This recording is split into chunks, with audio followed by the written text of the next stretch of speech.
जय हिंद। नमस्कार मित्रों, आपका स्वागत है आप ही के YouTube channel all exam class के अंतर्गत। आ चुकी है आज के हमारे आपके लिए जो एसएसजीडी और दिल्ली पुलिस की मोस्ट इम्पोर्टेंट क्लास। देखते हैं इस बीच जीके में आप कितने सही करते हो, लास्ट में कमेंट करके बताना कि आपकी तैयारी कैसी चल रही है। तो पहला क्वेश्चन देखते हैं, ईसा का जन्म कौन से स्थान पर हुआ था? ईसा मसीह थे, उनका जो जन्म था वो कौन से स्थान पर हुआ था? आपका उत्तर होगा बेथलेहम। ठीक है, ऑप्शन ए बिल्कुल सही हो जाएगा। अगला क्वेश्चन देखते हैं, हड़प नीति किस गवर्नर ने अपनाई थी? इसका मतलब ये है कि जो हड़पने की नीति यानी राज्य हड़पने की नीति कौन से गवर्नर ने अपनाई थी? जिसके पुत्र नहीं होता उसकी राज्य क्या लेता? हड़प लेते थे। लडहोजी। ऑप्शन बी बिल्कुल सही होगा।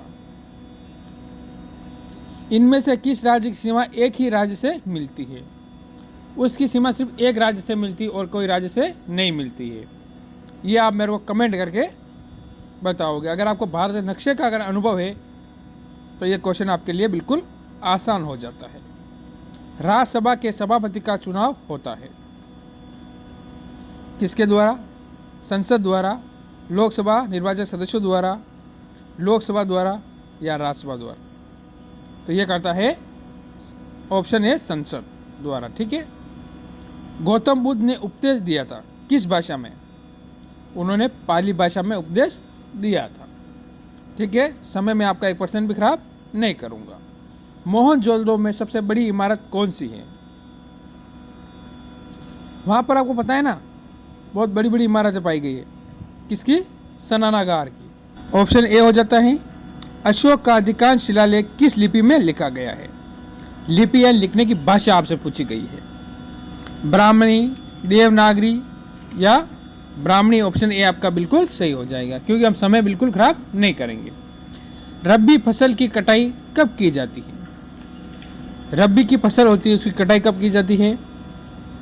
दिसंबर, मार्च, मई या जुलाई? ऑप्शन बी मार्च बिल्कुल आपका सही हो जाएगा। अगला क्वेश्चन, विधवा पूर्ण विवाह अधिनियम 1856 किस गवर्नर जनरल के समय पास हुआ? कौन सा गवर्नर जनरल था उसके समय में क्या हुआ था? पास हुआ था। Lord Canning. ऑप्शन सी बिल्कुल सही हो जाएगा। अगला क्वेश्चन, पहला एशियाई खेल कहाँ हुआ था? बिल्कुल पहले जो एशियाई खेल हुआ था वो कहाँ पर हुआ था? हमारे भारत के अंदर ही हुआ था। ठीक है, और ये पता होना चाहिए आपको, नई दिल्ली में हुआ था। कहाँ हुआ था? तो नई दिल्ली में हुआ था। ठीक है।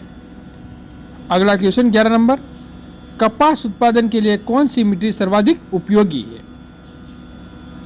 तो आपका उत्तर हो जाएगी काली मिट्टी।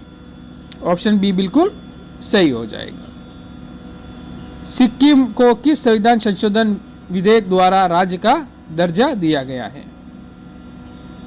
ठीक है, क्या दिया गया है? राज्य का दर्जा, कि भाई अब सिक्किम भी अपना भारत का एक राज्य बन चुका है। ठीक है, तो आपका उत्तर यहां से क्या होगा? आपका उत्तर हो जाएगा इस क्वेश्चन के अंतर्गत 36वें। ऑप्शन बी बिल्कुल सही हो जाएगा।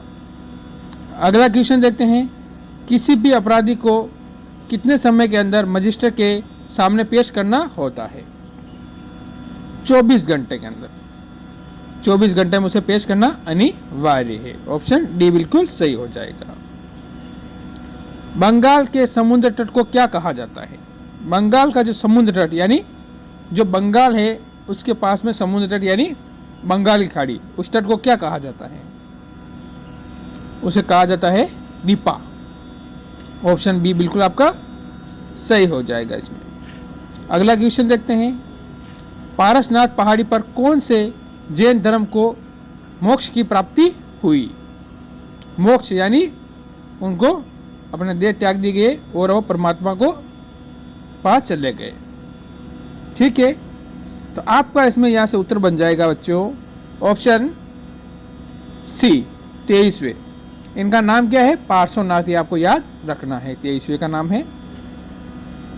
भारतीय राष्ट्रगान के कितने समय लगता है पूरी धुन को बजाने में, यानी पूरा गाने में कितना समय लगता है? 52 सेकंड लगता है। ऑप्शन आपका सी बिल्कुल सही हो जाएगा। बिहू किस राज्य का पर्व है? ठीक है, यह हर पेपर में पूछा जाता है। तो आपका उत्तर होगा असम का। ऑप्शन यहाँ से डी बिल्कुल सही हो जाएगा। किस राज्य में बाघ ज़्यादा पाए जाते हैं? आपका उत्तर होगा पश्चिम बंगाल में बाघ सर्वाधिक पाए जाते हैं। ठीक है, ये कोलकाता की राजधानी है। पश्चिम बंगाल की राजधानी क्या है? कोलकाता। महावीर को निम्न में से किस पर विश्वास था? उनको था अपने कर्म पर। कर्म करो, परमात्मा आपको ऐसे ही मिल जाएगा। आज का लास्ट क्वेश्चन, झारखंड में कौन सी पहाड़ी जहां पर परशुराम ने अपनी माँ और भाई की बलि दी थी? तो आपका उत्तर हो जाएगा यहाँ से कौन सा? ये आपका SW हो जाएगा। ज़रूर मेरे को कमेंट करके बताएं।